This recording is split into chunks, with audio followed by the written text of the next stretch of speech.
দেখেছি লঞ্চের মধ্যে বালুবাহী বা পণ্যবাহী সারবাহী লঞ্চে 7 জনকে হত্যা করা হয়েছে। এখন হত্যা যেন একদম মামুলি ব্যাপার হয়ে দাঁড়িয়েছে। আওয়ামী সরকার ক্ষমতায় থাকতেও মোটামুটি জবাবদিহিতা ছিল, কিন্তু এখন যেন অপরাধের কোনো জবাবদিহিতা নাই। আপনারা একমত নাও হতে পারেন, না হইলেও করার কিছু নেই, অন্যায়ের বিরুদ্ধে বলবো, তাতে যদি এই সরকার আবার ধরে নিয়ে যায় তাও অসুবিধা নেই। কথা ঠিক না বে ঠিক? তো ভয় পাই না, কেন পাই না? আগের সরকার তাহাজ্জুদ পড়ি ভোট নিয়েও থাকতে পারি না, এরা তো নামাজই পড়ে না, ঠিক না বে ঠিক? সুতরাং ভয়ের কোনো কারণ আছে? এই 7 জনকে কেন হত্যা করা হলো, এই তথ্য উদ্ঘাটন করা রাষ্ট্রের দাবি। যারা হত্যা করেছে অন্যায়ভাবে, আমরা দেখেছি ওই লঞ্চের ক্যাপ্টেন, তার মেয়ের বিবাহ আছে, বিবাহ অনুষ্ঠান হবে, কিন্তু মেয়ের বিবাহে থাকতে পারে নাই। অনেকের সংসার পরিবার সন্তান আছে যাদেরকে অন্যায়ভাবে হত্যা করা হলো। কেন হত্যা করা হলো, কিভাবে হত্যা করা হলো, এটা অবশ্যই অতি দ্রুত তদন্ত করে তাদেরকে শাস্তির আওতায় আনার দরকার আছে না নাই? তাদেরকে শাস্তির আওতায় না আনলে এইভাবে হত্যাকাণ্ড বাড়তেই থাকবে, বলেন ঠিক কিনা?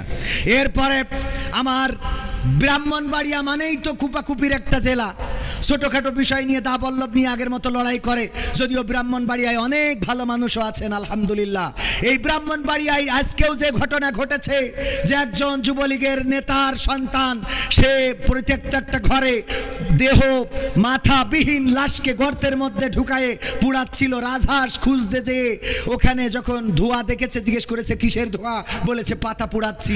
ভাই কিসের পাতা একটু দেখতে চায়, দেখতে দেয় নাই, মারার হুমকি দিয়েছে। পরে গ্রামবাসী একসাথে হয়ে সেখানে যাওয়ার চেষ্টা করেছে, বাধা দিয়েছে, পুলিশকে খবর দিয়েছে, যে দেখে একটি মাথাবিহীন লাশ পুড়ানো হচ্ছে গর্তের মধ্যে ঢুকিয়ে। এই লাশ পুড়ানোর যে অপরাধ এবং এই লাশটাকে পুড়ানো হচ্ছে, এটা জাহিলি সমাজকেও হার মানায়, বলেন ঠিক কিনা? এমনকি ওই মাথাটা পরবর্তীতে পুকুরে খুঁজে পাওয়া গেছে। মাথাটা একটা 50 বছর বয়সী নারীর। এই নারীকে ফজরের সময় ডেকে নিয়ে কী কারণে হত্যা করা হয়েছে এখনো পর্যন্ত সাংবাদিকরা জানাতে পারে নাই, তবে হয়তোবা জানাতে পারবে এবং জানানো উচিত। এই হত্যাটা যদি অন্যায়ভাবে হয়ে থাকে, যদি না অবশ্যই অন্যায়ভাবে হয়েছে, সেই হত্যার বিরুদ্ধে সোচ্চার হওয়া শুধু নয়, বরং অপরাধীদের দৃষ্টান্তমূলক শাস্তির দরকার আছে না নাই? মুক্তিযোদ্ধাকে লাঞ্ছিত করা হয়েছে কোথায় জানেন কিনা? 14 গ্রামে। কোথায়? 14 গ্রামে, কুমিল্লায় একজন মুক্তিযোদ্ধাকে লাঞ্ছিত করা হয়েছে। আমি বলেছি মুক্তিযোদ্ধা হিসাবে তার লাঞ্ছিত করার অপরাধ, এটা অবশ্যই অপরাধের মধ্যে পড়ে। সুতরাং যারা জড়িত আছে আজকে গ্রেপ্তার করা হয়েছে, আমরা দৃষ্টান্তমূলক শাস্তি দাবি করছি। কিন্তু তিনি 9টা হত্যা মামলার আসামি। এই 9টা হত্যা মামলা মুক্তিযুদ্ধ হইলেই পার পেয়ে যাবে না, কথা কয় না? সাদেক হোসেন খোকাকে যখন রক্তাক্ত করা হয়েছিল, তখন এই বীর পুরুষ, এই গেরিলা যুদ্ধের অন্যতম প্রধান, তার পক্ষে কথা বলার মতো সুশীল সমাজ পাওয়া যায় নাই। যখন আমার আলেমদের হাতে হাত কড়া লাগানো হয়েছিল, তখন কথা বলার মতো মানুষ পাওয়া যায় নাই। যখন মামুনুল হককে গ্রেপ্তার করে সুজা মানুষকে কুজা করে দেওয়া হয়েছিল, তখন কথা বলার লোক পাওয়া যায় নাই। যখন আমির হামজাকে হাতে হাত কড়া পরিয়ে জেলখানায় রেখেছিল, তখন কথা বলার মতো সুশীল পাওয়া যায় নাই।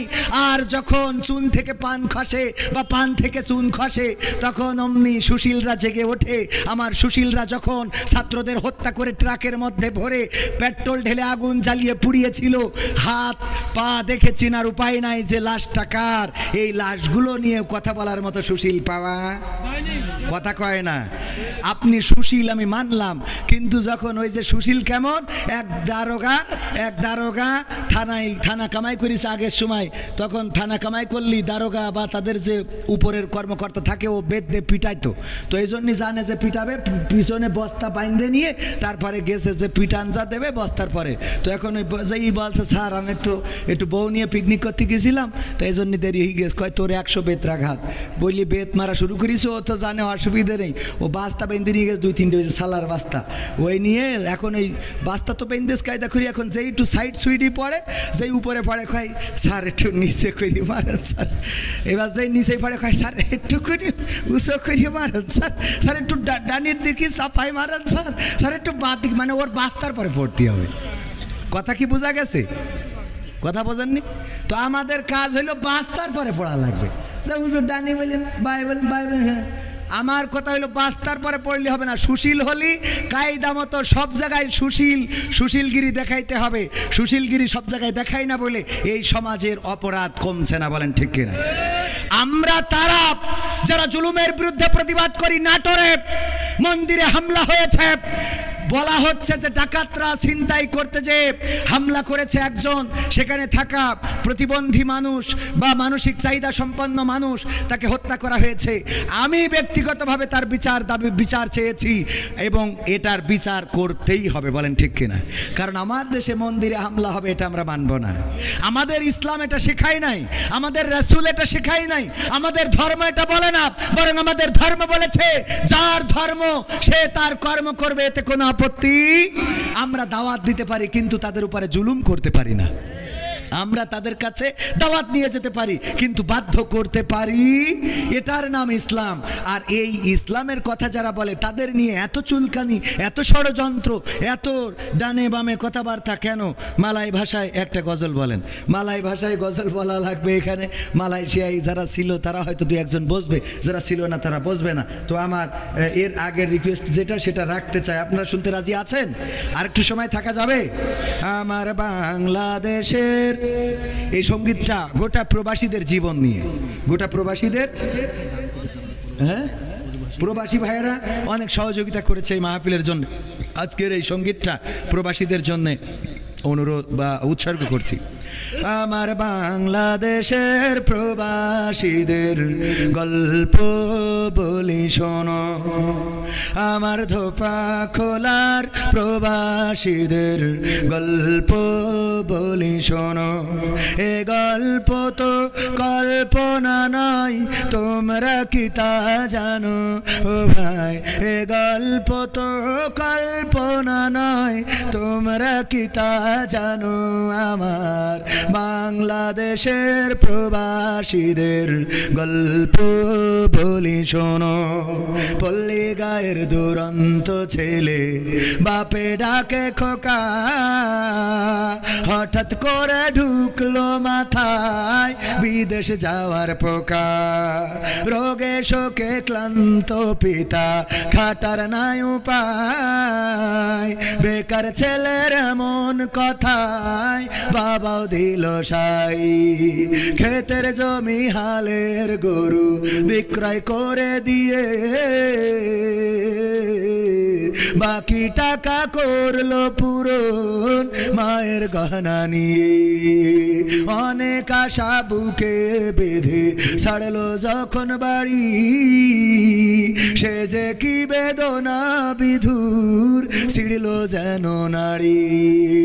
মায়ে কান্দে, ভাইয়ে কান্দে, কান্দে আপন জন, চোখের জলে বুক ভেসে যায় শক্ত করে মন।